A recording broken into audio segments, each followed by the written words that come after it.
అందరికీ నమస్కారం. Welcome to MC media. నేను విభిన్ చక్రవర్తి. ఈరోజు చాలా ఇంట్రెస్టింగ్ టాపిక్తో వచ్చాను మీ ముందుకు.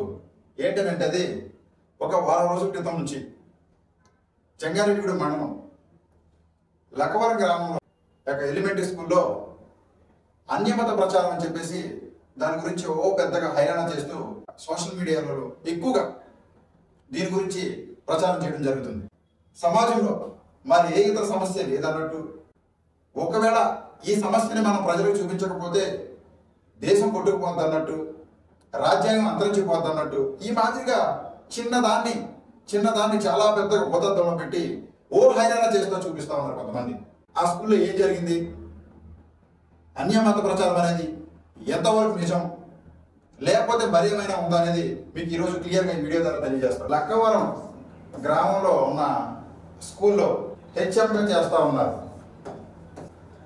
అక్కడికి కొంతమంది వెళ్ళి ఆ రోజు ఆందోళన చేయడం, ధర్నా చేయడం, హుటాహుటిన అక్కడ ఎంఈఓ గారు, ఆ పరిధి స్టేషన్ ఎస్ఐ గారు, ఇంకా మరి ముఖ్యంగా మరి వాళ్ళకి ఎలా తెలిసిందో ఆర్ఎస్ఎస్ టీం కూడా, ఇంతకుముందు ఆర్ఎస్ఎస్ టీంని ఎక్కడో నార్త్ ఇండియాలో చూసేటోళ్ళం ఎక్కువ కూడా. ఏదో కరోనా చైనాలో పుట్టింది అన్నట్టు మెల్లమెల్లగా నేను దాంతో పోల్చట్లేదు, కానీ మీరు మళ్ళీ దీన్ని వేరేగా తీసుకోకండి.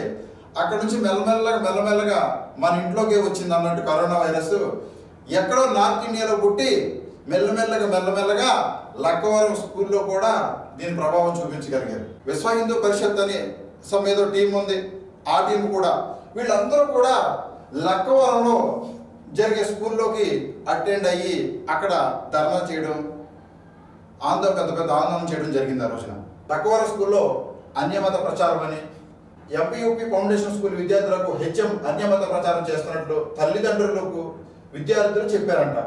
దీంతో పాఠశాల వద్ద విద్యార్థుల తల్లిదండ్రులు ఆందోళన చేపట్టారని, విధుల నుంచి పూర్తిగా సస్పెండ్ చేయాలని ఎవరో ఒక పెద్ద మనిషి మీడియాకు చెప్పడం జరిగింది. ఆ హెచ్ఎం గారు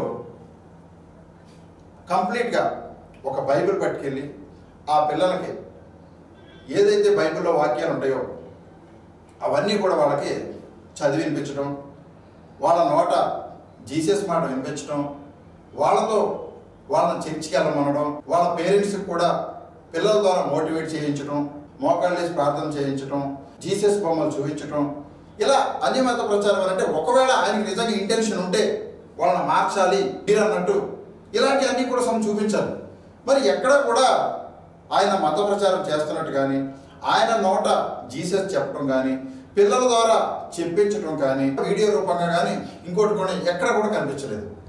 కానీ ఎందుకని అన్యమత ప్రచారం చేశారు అని బయటకు వచ్చింది అని అంటే, ఇది హెచ్ఎం పోస్ట్. వీళ్ళ కింద ఒక ముగ్గురు ఉన్నారు, మిగతా స్టాఫ్ 1, 2, 3 వీళ్ళు ముగ్గురు కూడా నేను పర్టికులర్గా వాళ్ళ క్యాస్ట్ చెప్పను, కానీ అందులో ఓసీ బీసీ క్యాస్ట్కి సంబంధించిన వాళ్ళు ఉన్నారు. ఇదే చాలా కీలకం. అక్కడ స్కూల్లో మలుపు తిరగడానికి, అన్యమతం అనడానికి, ఆయన సస్పెండ్ అవడానికి మెయిన్ రీజన్ చెప్తా ఉన్నాను నేను. ఈ రీజన్ మీరు గుర్తుంచుకోండి. ఈ హెచ్ఎం అన్న ఆయన ఎస్సీ మాల సామాజిక వర్గానికి చెందిన ఆయన. అంటే ఆ స్కూల్కి లేకపోతే మాలవనే, లేకపోతే మాదిగావనే, ఇంకో అదర్ క్యాస్ట్ అవనే, ఏదైనా కానీ ఆయన ఒక స్కూల్కి సుప్రీం అయిన. ఆయన ఆర్డర్స్ ప్రొసీజింగ్ చేయొచ్చు అక్కడ స్కూల్లో. ఎనివే, అంటే పిల్లలకు సంబంధించిన పిల్లలు ఎలా చదవాలి, స్కూల్ ఎలా రన్ అవ్వాలి, అలా చేయాలి అని ఆయన ఒక వేలో వెళ్ళొచ్చు. అక్కడ ఆయన కింద చేసి ఆయన లోకల్గా అదే ఊర్లో ఒక ఓసీ సామాజిక వర్గం చెందిన ఆయన స్టాఫ్ ఉండడం జరిగింది. లోకల్ స్కూలు, లోకల్ ఊరు, అదే ఊరు అదే స్కూల్లో పనిచేయడం వల్ల ఈయనకు ఎవరైతే హెచ్ఎం అని ఉన్నారో ఆయన ఎస్సీ సామాజిక వర్గానికి చెందిన ఆయన కాబట్టి ఆయనకు పొద్దున్నే వెళ్ళి నమస్కారం పెట్టాలి. ఆయనకు పొద్దున్నే నమస్కారం పెట్టడం ఈయనకి నచ్చలేదు. ఆయన దగ్గర ఆయన చెప్పిన వినడం ఈయనకి నచ్చలేదు. అది ఏ క్యాస్ట్ అయినా కానీ హెచ్ఎం ఆ యొక్క హోదా చూడాలంతే. మరి ఆ హోదాలో ఉండి ఆయన కొన్ని ప్రొసీడింగ్స్ చెప్పడం వల్ల వీళ్ళకి నచ్చలేదు. ఒక ఎస్సీ ఒక ఎస్సీ ఓడు నా మీద పెత్తనం ఏంటి, ఒక ఎస్సీ ఓడు మా ఊర్లో మా స్కూల్లో మా మీద పెత్తనం ఏంటి? చెప్తే గిట్లే మేము చెప్తే వినాలి, హెచ్ఎం అయినా కానీ ఎవడైనా కానీ. ఆ స్కూల్లో ఈయన హెచ్ఎం గారు 7 సంవత్సరాల నుంచి చేస్తున్నట్టు మనకి ఇన్ఫర్మేషన్ ఉంది అక్కడ. ఇందులో నేను ఎవరైతే చెప్తా ఉన్నానో ఓసీ సామాజిక వర్గానికి చెందిన ఆయన ఒక 2 సంవత్సరాల నుంచి ఆ స్కూల్లోకి వెళ్ళడం స్టార్ట్ చేశారు లోకల్గా. మరి అక్కడ ఇంచుమించుగా లోకల్లో అందరూ కూడా వాళ్ళలో ఉంటారు. ఇంకోటి ఏంటంటే ఆ స్కూలు రెడ్డిపేట అంట. రెడ్డిపేట అంటే అక్కడ ఒక్క ఎస్సీ స్టూడెంట్ కూడా లేరు, అందులో మొత్తం కూడా బీసీ అండ్ ఓసీ ఈ సామాజిక వర్గానికి చెందిన వాళ్ళు మాత్రమే ఆ స్కూల్లో ఉన్నారు.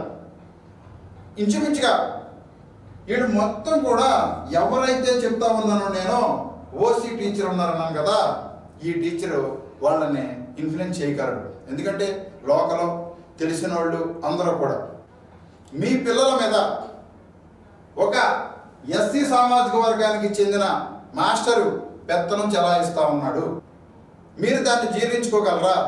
మీరందరూ నాకు సపోర్ట్ చేస్తే, మీరందరూ నేను చెప్పినట్టుంటే ఖచ్చితంగా రాబోయే రోజుల్లో ఆ మాస్టర్ నేను ఇక్కడ నుంచి పంపించే పన్నాగం పన్నుతానని చెప్పేసి ఆ రోజే ఆయన ఒంట్లో బీజం వేసుకున్నాడు. ఎస్సీ ఓసీ, ఈయన నార్మల్ టీచరు, ఈయన హెచ్ఎం, ఈయన మీద పెత్తనం చేయడం నచ్చలేదు, అంతే. అంతకు మించి రీజన్ ఏమీ లేదు. మెయిన్ రీజన్ అదే. పాయింట్ నెంబర్ 1, పిల్లల్ని ఇబ్బందులకు గురి చేయడం, అంటే కొట్టడం, సైకోయిజం చూపించడం, ఇంకా మరే ఇతర ఇలాంటి సమస్యలు ఏమైనా ఉన్నా సరే దాన్ని బయట పెట్టచ్చు. రెండోది, అసలు ఆ స్కూల్లో స్టడీ చెప్పరు. అలా ఆ మాస్టర్ వచ్చి నిద్రపోతాడు, లేకపోతే ఫోన్లో మాట్లాడుకుంటాడు, లేకపోతే వచ్చి స్కూల్కి రావడమే వెంటనే వెళ్ళిపోవడం. ఆయన అటెండెన్స్ చెక్ చేసుకోండి, ఎక్కడ కనిపించడు, ఎప్పుడు చూసినా రోడ్ల మీద తిరుగుతుంటాడు. ఆయనకి పార్టీలతో సంబంధం ఉంది, లేదా ఆయనకి బయట వ్యసనాలు ఉన్నాయి, మందు తాగుతాడు, ఇలా చిత్రహింసలు పెడతా ఉంటాడు, అందరితో గొడవలు పడుతూ ఉంటాడు. ఇలాంటి ఏమన్నా రీజన్లు ఉన్నా యాక్సెప్టెడ్. ఇక 3వ పాయింట్, కులపరంగా ఏమైనా సరే విభేదాలు సృష్టిస్తా ఉన్నారా, లేకపోతే ఈ యొక్క స్కూల్ గురించి బయట ప్రపంచానికి బ్యాడ్గా ఏమన్నా చూపిస్తా ఉన్నారా? స్కూల్ పరుగు పోయే విధంగా, అంటే స్టడీ పరంగా కానీ, స్కూల్లో పెట్టే భోజనం పరంగా కానీ, లేకపోతే వాళ్ళ మెయింటెనెన్స్ గురించి కానీ, ఇలాంటి ఏ ప్రాబ్లం ఉన్నా, అంటే ఎడ్యుకేషన్కి సంబంధించి ఇన్ టైంలో రాకపోవట్లేదు ఆయన. ఈయనే కాదు, ఈయనతో పాటు ఈయన కింద ఉన్న స్టాఫ్ కూడా ఎగ్జాక్ట్ టైంకి స్కూల్లో అటెండెన్స్ వేయకపోతే, అటెండ్ అవ్వకపోతే ఖచ్చితంగా కూడా ఈయన మందలిస్తారు. ఇవి నచ్చట్లేదు వాళ్ళకి. స్కూల్ పరంగా మంచిగా ఉన్న ఇలాంటి ఏవి కూడా ఎక్కడా కూడా ఆయన ఒక్కటంటే ఒక్క దాంట్లో కూడా ఆయన దొరకలే. ఎందుకంటే ఈయన జెన్యూన్ అని చెప్పేసి అందరికీ తెలుసు, ఆ ఊరు ఆ పిల్ల పేరెంట్స్కి తెలుసు. ఎందుకనంటే ఇంకా ఇబ్బంది పెట్టి ఆ టీచర్కి కూడా తెలుసు ఈయన ఇక్కడ దొరకడం మనకి అని ఆలోచన చేసి చేసి చేసి ఎక్కడ దొరికారు అని అంటే, వీళ్ళు తీసుకొచ్చిన ప్రచారం ఏంటనంటే అన్యమత ప్రచారం. నేను ఇందాక చెప్పాను, అన్యమత ప్రచారం అని అంటే డైరెక్ట్గా జీసస్ గురించి కానీ, లేకపోతే ఇంకో మిత్ర మతాల గురించి కానీ ఎక్కడైనా ప్రచారం చేసినట్టు ఒక వీడియో కానీ ఇంకోటి లేదు. కాకపోతే వీళ్ళు ఏం చెప్పించారు అని అంటే,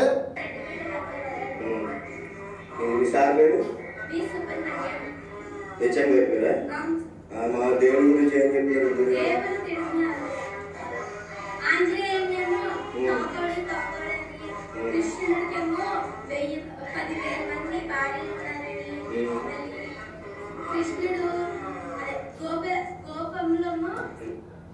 ఆ పిల్ల పాపం చాలా కష్టపడుతుంది. ఎందుకని చెప్పినా అప్పటికప్పుడు మరి ప్రిపేర్ చేయించినాయి కాబట్టి ఆ పిల్ల చెప్పాలని. ఆ పిల్ల వయసు ఎంత ఉంటుంది నిండా?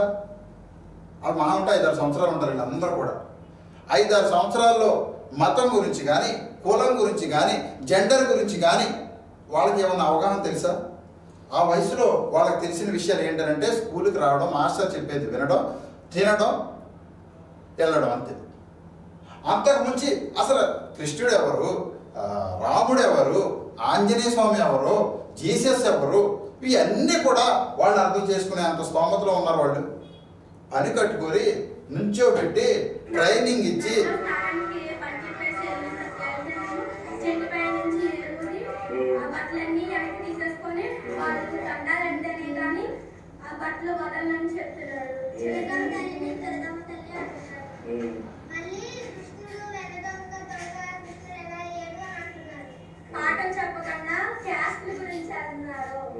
దేవుడి గురించి ఏం చెప్తారు?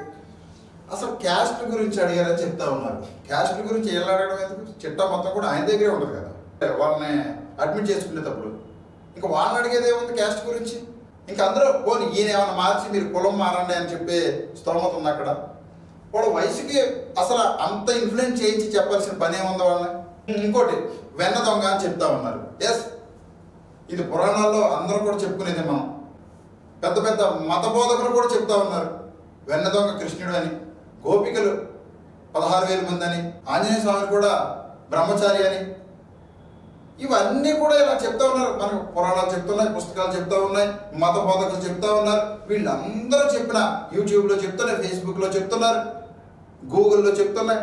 ఇవన్నీ చెప్పినా కూడా ఈయనంట పర్టికులర్గా మెన్షన్ చేసి చెప్పారని చెప్పేసి పిల్లలతో ఇంత నొక్కి ఒక్కడి నుంచి చెప్పిస్తూ ఉన్నారు. మరి ఇంత దారుణమైన పరిస్థితి ఏందో చెప్పాను కదా, ఆయన ఎక్కడ దొరుకుతారని చూశారని చెప్పేసి. ఇవన్నీ కూడా ఎప్పుడు జరిగింది అని అంటే మళ్ళీ ఇక్కడ ఒక ఇన్సిడెంట్ జరిగింది. ఎప్పుడైతే 13వ తారీఖున ఈయన స్కూల్లో ఒక మీటింగ్కి బయట ఎంఈఓ గారితో అటెండ్ అవ్వడం జరిగింది. మరి 13వ తారీఖున పొద్దున్న స్టార్ట్ చేశారు వీళ్ళు. ఏమని చెప్తా ఉన్నారంటే వీళ్ళు రీజను, హెచ్ఎం గారి క్యాబిన్లో పక్కన క్రిస్టియన్ క్యాలెండర్ ఒకటి ఉందని, రెండోది అటెండెన్స్ బుక్లో ప్రైజ్ ద లార్డ్ అని ఉందని, మూడోది మాల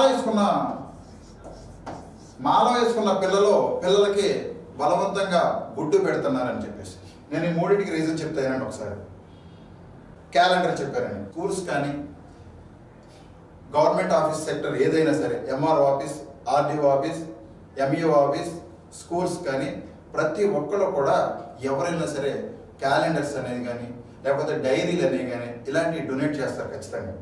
ఎవరిచ్చినా సరే తీసుకోకుండా ఉండరు. ఎవరిచ్చినా మీరు అదే పొజిషన్లో అక్కడికి ఒక హిందూ ఆయన వచ్చి కూడా క్యాలెండర్ ఇచ్చినా సరే అదే హిందూ క్యాలెండర్ తీసుకొచ్చి ఆయన తగిలించలేదు, పక్కన పెట్టుందని చెప్తా ఉన్నాను నేను. ఒక డోనర్స్ తీసుకొచ్చి ఇచ్చిన వాటిని తీసుకొని పక్కన పెట్టడం కూడా మత బోధే అని చెప్పేసి వీళ్ళు చెప్తా ఉన్నారు. రెండోది ఇంకో నేరం, భయంకర నేరం ఏంటంటే ప్రైజ్ ద లార్డ్ అని రాశారండి. ఎస్, ప్రైజ్ ద లార్డ్ అని ఎందుకు రాసుకుంటారు అని అంటే ప్రతి ఒక్కరికి కూడా ఒక చిన్న హ్యాబిట్ ఉంటుంది. మతం అనేది ఒక ఎమోషన్. ఒకటి మనం ఒక కొత్త వస్తువు ఏది కొనుక్కున్నా లేకపోతే కొత్త బుక్ కొనుక్కున్నా సరే ఎవరైనా సరే దాని మీద ఓం అని రాసుకుంటారు, లేకపోతే వాళ్ళ మతాన్ని బట్టి వాళ్ళు రాసుకుంటారు. అంటే ఇంకోటి కూడా మనం చెప్పుకోవచ్చు, ప్రైజ్ ద లార్డ్ అనంటే గాడ్ ఇన్ జనరల్. లార్డ్ అనంటే ఒక దేవుడి కింద చెప్పారు తప్ప జీసస్ అని ఎక్కడ కూడా మెన్షన్ చేయలేదు. దాంట్లో జీసస్ఏ అని చెప్పి అన్నిటికీ అని ఆయన చెప్పలేదు. Praise the lord, lord in general, ఏ దేవుడైనా కానివచ్చు. ఇది మరీ ముఖ్యంగా పెద్ద నేరం కింద చిత్రీకరించారు. ఇక మూడోది మాల వేసుకున్న స్టూడెంట్స్కి గుడ్డు పెట్టారని చెప్తా ఉన్నారు. మాల వేసుకున్న ఏ ఒక్కరైనా సరే వాళ్ళు తీసుకునే దాన్ని భిక్ష అంటారు. మరి ఆ భిక్ష అనేది ఎక్కడ పడితే అక్కడ తింటారా? మీరు చెప్పండి నాకు ఒకసారి సూటిగా. ఈ భిక్ష అనేది ఎవరు పెడితే వాళ్ళు తింటారా? ఏ ఇంట్లో పడితే ఆ ఇంట్లో తింటారా? దానికి కూడా ఒక నియమ నిబంధనలు ఉంటాయి. స్నానం చేసిన తర్వాత ఎక్కడైనా గుళ్ళో పెడితేనో లేకపోతే ఎక్కడైనా పూజలు జరిగితేనో అక్కడ మాత్రమే భిక్ష చేస్తారు. మరి ఇక మధ్యాహ్నం గుడ్డి తినే ఆప్షన్ ఎక్కడ ఉంది? అక్కడ మధ్యాహ్నం భోజనానికే ఉండరు వాళ్ళు. అక్కడ ఇంకా గుడ్డి ఎక్కడ తింటున్నారు వాళ్ళు? అక్కడ భోజనం ఎక్కడ చేస్తా ఉన్నారు? ఇలాంటి సిల్లీ రీజన్స్ అన్నీ కూడా పెట్టుకొని వాళ్ళు కంప్లైంట్ చేస్తే ఆ కంప్లైంట్ని గుడ్డిగా నమ్మి వీళ్ళు యాజిటీస్ ఏదైతే ఇచ్చారో దీన్ని ఎంఈఓ గారు పైకి పంపించడం, దాన్ని మళ్ళీ ఇంకా అక్కడే మొదలైంది. నేను చెప్పాను రీజన్స్. ఈ రీజన్స్ మూడిట్లో కూడా ఒక హెచ్ఎం మీద ఎలిగేషన్ తీసుకొచ్చే రీజన్స్ ఏమైనా ఉన్నాయా ఇందులో? ఈయనకే ఒక మతం ఇవ్వలేదు ఉద్యోగం, రాజ్యాంగం ఇచ్చింది. మరి ఇక్కడ ఎక్కడ పనిచేసింది రాజ్యాంగం? అసలు రాజ్యాంగం అనేది ఉంటే నిజంగా అందులో మతం అనేది ఒక ఎమోషన్ మాత్రమే. దాన్ని సాకుగా తీసుకొని సస్పెండ్ చేయడం ఏంటి?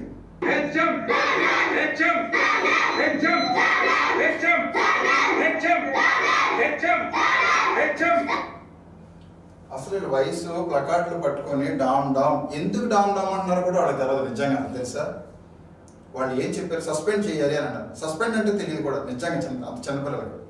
సస్పెండ్ చేయాలి అని అంటున్నారు. వీడు చెప్పిన దానిలో ఏంటంటే నినాదం చెప్తాను, మీరు సస్పెండ్ అనండి అంతే. ఇంకా తెలిసింది చిన్నపిల్లలు వాళ్ళను కూడా తీసుకొచ్చి బయటికి తీసుకొచ్చి స్కూల్లో ఏ రూల్స్ ప్రకారం వాళ్ళందరూ బయటికి తీసుకొచ్చి ఇలా ధర్నా చేస్తున్నారు చెప్పండి ఒకసారి.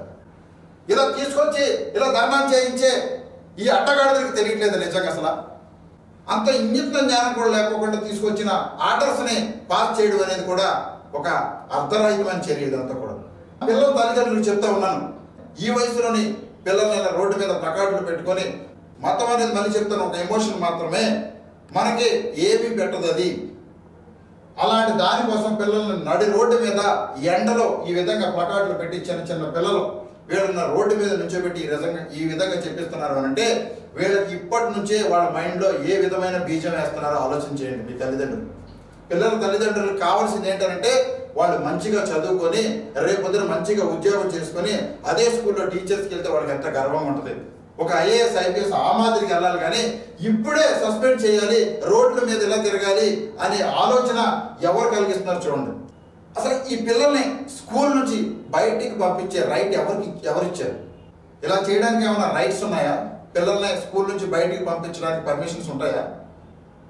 మరి పంపించిన ఈ పిల్లల్ని బయటికి పంపించిన అప్పుడు ఇన్ఛార్జ్గా ఉన్న హెచ్ఎం ఎవరు?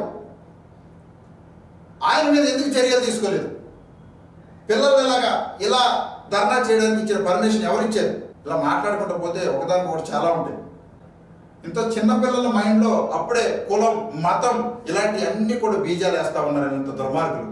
ఈ టైంలోనే ఇంత దారుణమైన పరిస్థితులు వాళ్ళకి కనిపిస్తున్నారు అని అంటే రేపటి సమాజంలో వీళ్ళు అవగాహన వచ్చాక ఎలా తయారవుతారనేది ఒకసారి ఆలోచన చేయండి. అక్కడ జరిగింది ఏంటి? అన్యమత ప్రచారం కాదు, కుల వివక్షత జరిగింది. అక్కడ కుల వివక్షత అనేదే మెయిన్ టార్గెట్. అక్కడ ఆ ఏరియాలో ఎస్సీ హెచ్ఎం అనేవాళ్ళు ఇక్కడ ఉండకూడదు, అతన్ని ఇక్కడ నుంచి బహిష్కరణ చేయాలి.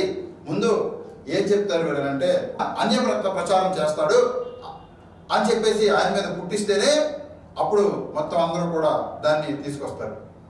హిందూ పరిషత్ కానీ ఆర్ఎస్ఎస్ కానీ ఇవన్నీ కూడా ఎక్కడ మారుమూల గ్రామంలో ఒక మూలనున్న స్కూల్లోకి ఎలా తెలిసింది? ఈయన కింద ఒక ఓసీ సామాజిక వర్గానికి చెందిన మాస్టర్ ఉన్నారని చెప్పాను కదా, ఆయనే మొత్తం అన్నీ కూడా ఈయన బయటికి వెళ్ళడం చూసి ప్రిపేర్ చేసి పిల్లల్ని ఆ రోజు మొత్తం కూడా సెట్టింగ్ చేసి ఒక వీడియో చేసి బయటికి పంపించేసి ఇలా జరుగుతుందని ఈయన ఎలిగేషన్ చేస్తే ప్రాబ్లం రాదు, ఇది అంత పెద్దగా అవ్వదు అని చెప్పేసి మొత్తం అందరినీ కూడా పిలిపించి దాన్ని పెంట చేశాడు అనమాట. ఏ విద్య బోధించట్లేదనో స్కూల్కి రావట్లేదనో ఇంకోటి ఏదైనా చెప్పినా సరే ఆయన బాధపడరు. సరే నేను చెప్పట్లేదేమో అన్న బాధతో ఉంటారు. ఇలాంటి సిల్లీ రీజన్స్ తీసుకొని రాజ్యాంగాన్ని అపహాస్యం చేయకండి దయచేసి. మనకు హక్కు ఏమిచ్చింది రాజ్యాంగం? చదువుకోమంది. ఏం నేర్పుతుంది ఇక్కడ స్కూల్లో? అదే ఇన్ఛార్జ్ ఏం చెప్తాడు? ఇలాంటి రాజ్యాంగం మనకు చెప్పింది. చిన్నపిల్లలను బయటికి తీసుకొచ్చి నడి రోడ్డు మీద రేపొద్దున ఎంత ఇలాంటివి చూసుకుంటే వీళ్ళని చూసి ఇంకొకరు ఆదర్శం.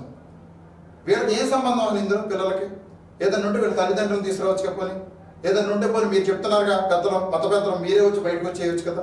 ఈ చిన్నపిల్లలు ఏం చేశారని చెప్పేసి అసలు చిన్నపిల్లలు నడి రోడ్డు మీద ఎండలో ఈ విధంగా వీళ్ళని ఇప్పుడే ఇంత ఇక పదం ఉపయోగించకూడదు, కానీ వాళ్ళ ఉగ్రవాదుల కింద తయారు చేసే చర్య అయితే జరుగుతూ ఉంది. మీరు అది గమనించండి తల్లిదండ్రులు.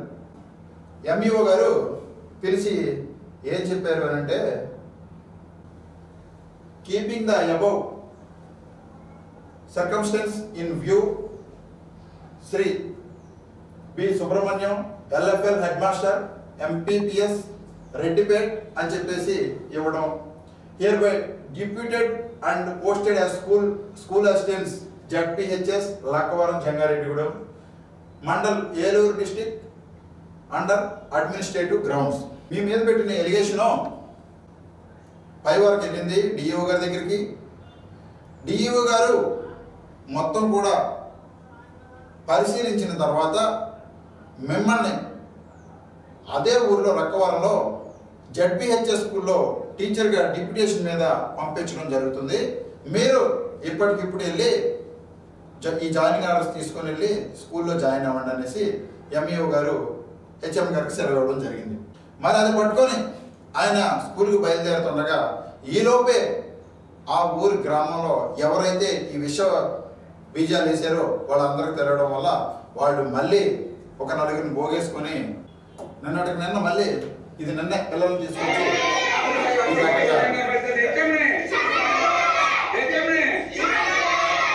ఏదైతే ఎలిగేషన్ వెళ్ళిందో ఆ ఎలిగేషన్ని రాజ్యాంగ పరంగా కూలంకషంగా పరిశీలించిన తర్వాత ఏమని మీరు ఇక్కడ డిప్యుటేషన్ మీద ఈ స్కూల్లో జాయిన్ అవ్వండి అని చెప్పేసి ఇవ్వడం జరిగింది. అక్కడ నేను అన్ని వాస్తవాలు అనట్లేదు, కానీ కొన్ని అవాస్తవాలు కూడా జరిగినాయి. వాటిని పరిగణలోకి తీసుకొని మీకు మళ్ళీ ఇక్కడ ఆర్డర్స్ ఇవ్వడం జరిగిందని చెప్పేసి సాక్షాత్ డిఓ గారి దగ్గర నుంచి ఎంఈఓ గారి ద్వారా లెటర్ వచ్చింది, జాయిన్ అవ్వడం జరిగింది. అంటే మీకు అర్థం అవ్వాలి ఏమని, అక్కడ ఏమీ జరగలేదు, దీన్ని కొంతమంది ప్రచారం చేశారు, ఈ విధంగా ఇబ్బంది పెట్టడానికి చేశారని చెప్పేసి కొంత అర్థమైంది. మళ్ళీ తెలుసుకున్న కొంతమంది వీళ్ళు ఏం చేశారు అని అంటే, మనం ఎక్కడ ఫాల్స్ అయిపోతామో, మన ఉద్యమం ఎక్కడ నీరు గారిపోతుందో, మళ్ళీ ఎస్సీ హెచ్ఎం వచ్చి స్కూల్లో జాయిన్ అవుతాడేమో అని చెప్పేసి వాళ్ళు హడావుడిగా బయలుదేరిపోయి మళ్ళీ నిన్న పిల్లల్ని గబగబా బయటికి లాగేసుకొని రోడ్ల మీద నుంచోబెట్టేసి ధర్నాలు చేయడం స్టార్ట్ చేశారు. అన్యమత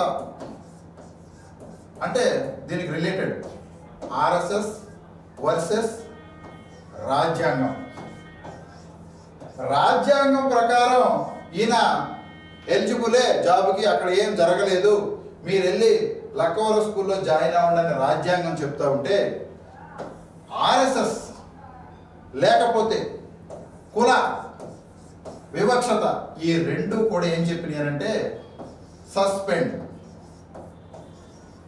సస్పెండ్ చేస్తేనే కానీ ఇక్కడ రెండు నేనేం చెప్పిన రాజ్యాంగం వర్సెస్ ఆర్ఎస్ఎస్ ఆర్ కుల వివక్షత ఈ రెండు కూడా బలంగా నిన్న ఆర్డర్స్ వచ్చిన దగ్గర నుంచి కూడా బలంగా పనిచేసింది.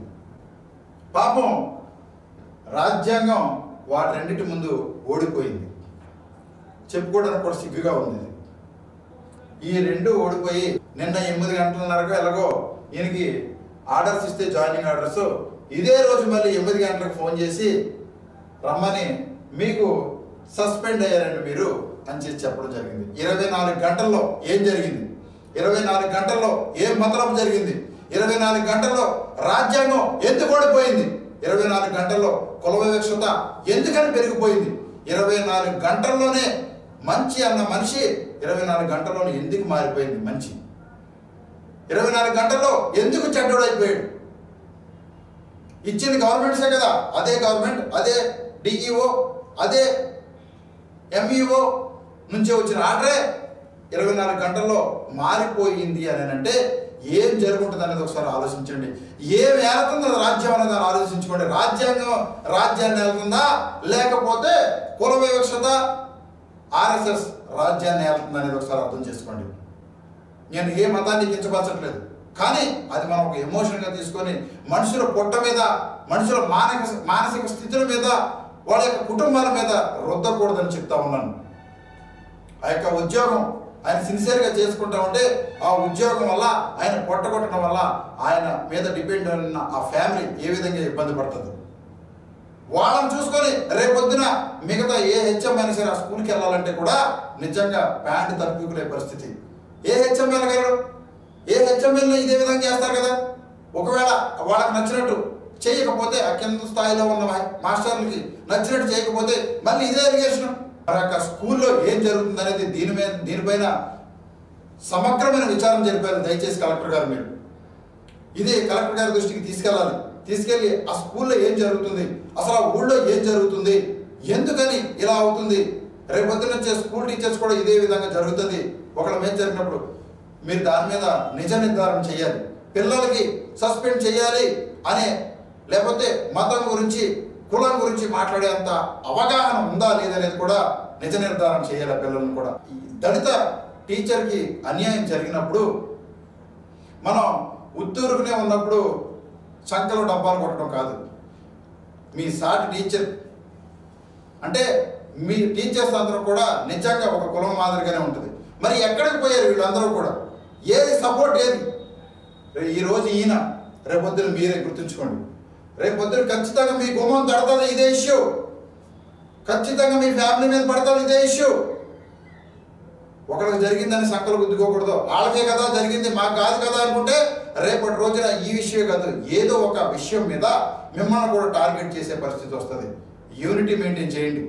ఇప్పటి వరకు కూడా ఏం జరిగిందనే దాన్ని ప్రజలకి తెలియచేయలేకపోయారు మీ టీచర్స్ కూడా. పరిస్థితి మీద ఆగి తెచ్చుకోవద్దు. ఇక జరుగుతూనే ఉంటాయి ఇవన్నీ కూడా నిరంతర ప్రక్రియ. ఇక నుంచి 5 సంవత్సరాలు ఖచ్చితంగా ఇవన్నీ నిరంతర ప్రక్రియే.